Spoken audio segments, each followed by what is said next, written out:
हमारा दुश्मन ने जो है हमें पिछले 50 साल में जो हमारी उदारता को और हमारी सहनशीलता को नहीं समझा है, अब समय आ गया है कि हम उसको समझाने जा रहे हैं। नमस्कार, आप देख रहे हैं लल्लूराम.com। मैं हूं आपके साथ शब्बीर अहमद। देश में इस वक्त बात की जाए तो युद्ध की सुबगाहट है और इन सब के बीच केंद्र सरकार की तरफ से अलग अलग राज्यों को निर्देश दिए गए हैं सिविल डिफेंस में के लिए मॉक ड्रिल करने के। और इन मॉक ड्रिल में किन बातों का ध्यान रखना है आम जनता को, उसे बताने के लिए मेरे साथ इस वक्त मौजूद हैं रिटायर्ड कर्नल डॉक्टर बीवी वत्स सर। उनसे बातचीत करते हैं। सर, किन बातों का ध्यान रखना होगा मॉक ड्रिल के दौरान, जब कल मॉक ड्रिल होगी और जब युद्ध होगा उसकी बात की जाए? जय हिंद। सबसे पहले तो मैं देश की जनता को आपके माध्यम से दो चीजें बताना चाहता हूँ। पहला ये कि किसी भी सूरत में भारत के किसी भी देशवासी को किसी भी प्रकार से डरने की जरूरत नहीं है। उस चीज को आप अपने दिलो दिमाग से निकाल दीजिए। आज हमारा देश एक बहुत सुदृढ़ स्थिति में है, एक अच्छे केंद्रीय नेतृत्व के हाथ में है और दुनिया की तीसरी बड़ी सेना शक्ति के रूप में खड़ा हुआ है।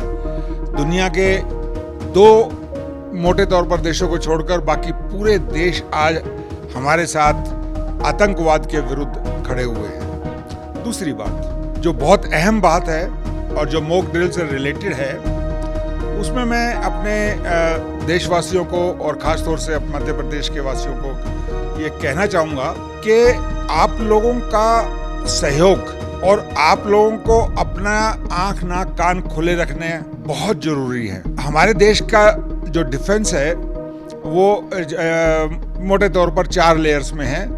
आप दुश्मन के साथ कांटेक्ट में आर्मी रहती है, उसके पीछे पैरामिलिट्री फोर्सेस बीएसएफ वगैरह, उसके पीछे central armed police organisation CISF, CRPF etcetera, और सबसे एंड में जो हमारे साथ में है वो है NCC, NSS, civil defence, home guard और फिर हम सब लोग। तो जो हमारे बीच में भी जो पाकिस्तानी सिंपैथाइजर्स बैठे हुए हैं वो हर कोशिश करेंगे कि हमारे देश की सेना की गतिविधियों को जल्द से जल्द पाकिस्तान तक पहुंचाने की कोशिश करें। दूसरे, हमारे देश की सेना के मूवमेंट को बाधित करने की कोशिश करें ताकि उसमें डिले पैदा हो, चाहे वो हमारे कम्युनिकेशन सेंटर्स को उड़ाकर या हमारे जो पुल हैं या रेलवेज को नुकसान पहुंचाकर या हमारी सड़क के उसमें नुकसान पहुंचाकर। तो आप लोगों को बहुत ज़्यादा सतर्क रहना है।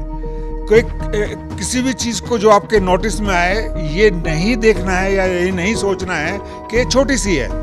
एक छोटी सी चीज़ आप द्वारा नोटिस की हुई एक देश की सुरक्षा के लिए बहुत बड़ी चीज़ हो सकती है। और मैं खास तौर से भोपाल के प्रशासन को और अपने चीफ मिनिस्टर साहब से निवेदन करूंगा कि अब क्योंकि वो वक्त बहुत नज़दीक है जब हम पाकिस्तान को उसी की भाषा में जवाब देने जा रहे हैं, तो मेरा सोचना ये है कि एक 24 घंटे की लाइन जो है टेलीफोन लाइन आम जनता को मुहैया कराइए ताकि कोई भी उस लाइन पर अगर उसको कुछ भी ऐसा लगता है, संदिग्ध लगता है या कोई जानकारी देना चाहता है, कुछ देना चाहता है, तो उसके ऊपर में वो दे सके।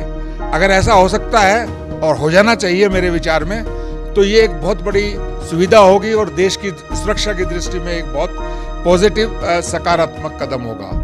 अब मैं आता हूँ आपके असली सवाल के ऊपर में, मॉक ड्रिल के बारे में। मॉक ड्रिल क्यों कराई जाती है?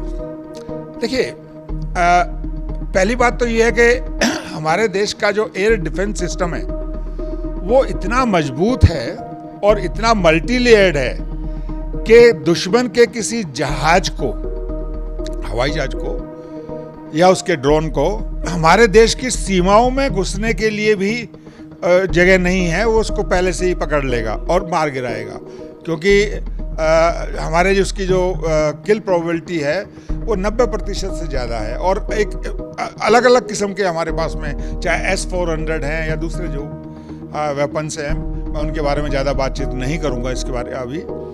तो आप निश्चिंत रहिए, कोई दुश्मन का जहाज में इतनी कैपेबिलिटी नहीं है कि वो पहुंच पाए। लेकिन आम जनता के दिमाग में दो कारणों से, साइकोलॉजी के तौर पर भी, कि अगर मान लो अचानक सायरन बजता है मान लो खुदा ना खास्ता कोई एक सिंगल ड्रोन जो है वो कहीं घूमता हुआ बचता हुआ निकल आया, तो उसमें सायरन अगर बजेगा तो जो आम पब्लिक को पता ही नहीं होगा कि ये सायरन बजा किस लिए। दूसरा, जो वो टारगेट करने की कोशिश कर रहा है, जैसे मैं बता रहा हूँ, अब भोपाल के अंदर में कई बड़े जो नाजुक इंस्टॉलेशंस हैं, संस्थान हैं, जिसको वो कोशिश करेगा टारगेट करने की, हो सकता है, लेकिन इतने अंदर पहुंचना बहुत मुश्किल है।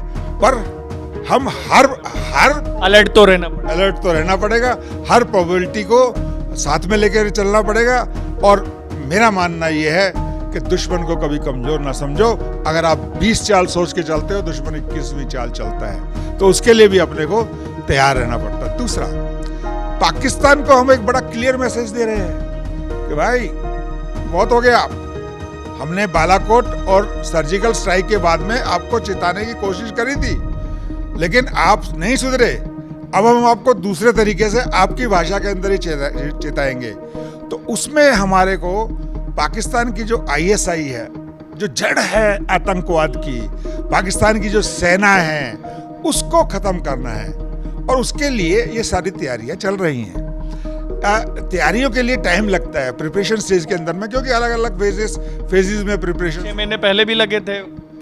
देखिए, जब आपने बिल्कुल सही कहा, 71 की लड़ाई में मार्च के अंदर में इंदिरा गांधी और स्वर्ण सिंह जी ने बोला था कि नहीं आप अटैक करिए, तो Sam Manik general field marshal Manik Shah ने बोला कि नहीं हम नहीं कर सकते, और उसने कारण गिनाए। उसमें कई कारण थे, टेरेन के बारे में था, चाइना के इंटरफेरेंस के बारे में बात था, या रिवराइन टेरेन जो उसके अंदर में एक के बाद हमारे को नदियाँ क्रॉस करनी थी बांग्लादेश के अंदर में, तो उस बात को माना पॉलिटिकल लीडरशिप ने। इसी तरीके से मोदी जी तो उससे ज़्यादा और बहुत ज़्यादा परिपक्व नेता है, उन्होंने पहले ही बोल दिया है कि भाई जो कुछ भी आपको करना है, मेरा पॉलिटिकल एम बड़ा क्लियर है कि मुझे ये चाहिए, उन्होंने वो बता दिया।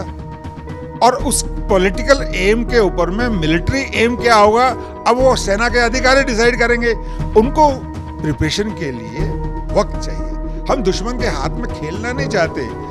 हम जो रूस यूक्रेन के युद्ध की तरह से उसमें फंसना नहीं चाहते। छोटा देश यूक्रेन को एकदम ये कह सकते हैं पसीना। हमारी जो कार्रवाई होगी वो डिसाइसिव होगी। और मैं समझता हूँ और जो मैं मोदी जी को जानता हूँ, अगले 50 साल तक पाकिस्तान की पुश्तें याद रखेंगे इसको। सर, युद्ध होता है उस वक्त की बात, हम लोगों ने मॉक ड्रिल की तो बात कर ली। युद्ध होता है तो आम जनता किन बातों का ध्यान रखे?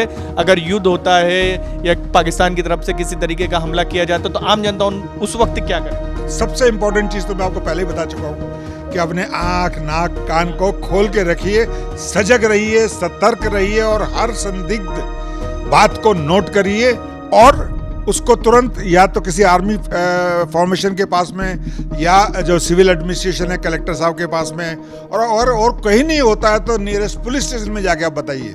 और अपने पास नहीं रखना है उसको, क्योंकि आपको नहीं पता उसकी अहमियत क्या है।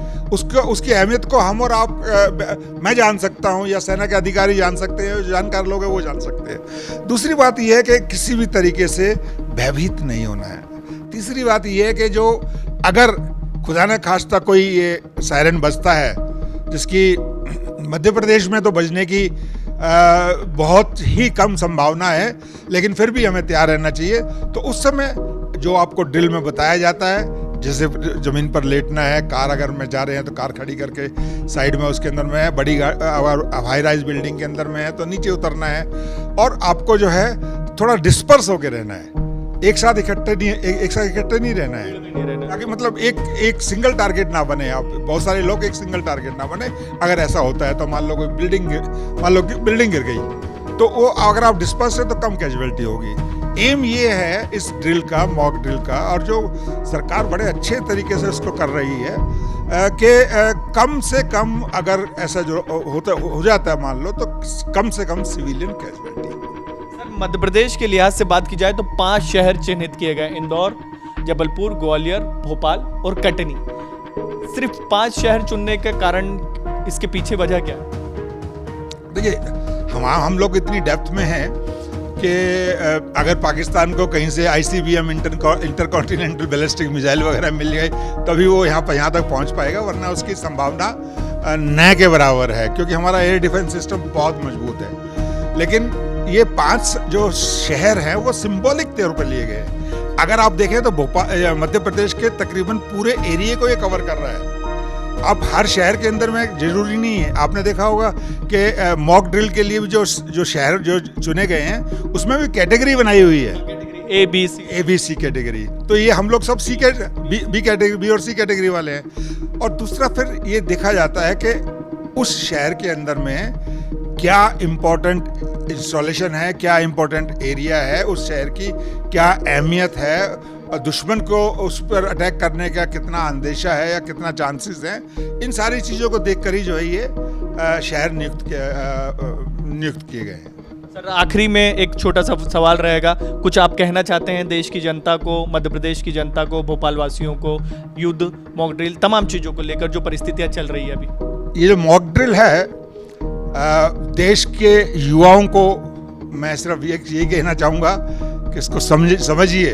हमारा दुश्मन ने जो है हमें पिछले 50 साल में जो हमारी उदारता को और हमारी सहनशीलता को नहीं समझा है, अब समय आ गया है कि हम उसको समझाने जा रहे हैं, उसी की भाषा में समझाने जा रहे हैं। दुनिया इस बात को जान गई है, पहचान गई है। तो आप लोग भी समझ लो, क्योंकि अगर आदेश का युवक सजग है, सतर्क है, तो हमारा देश एक मजबूत हाथों में है।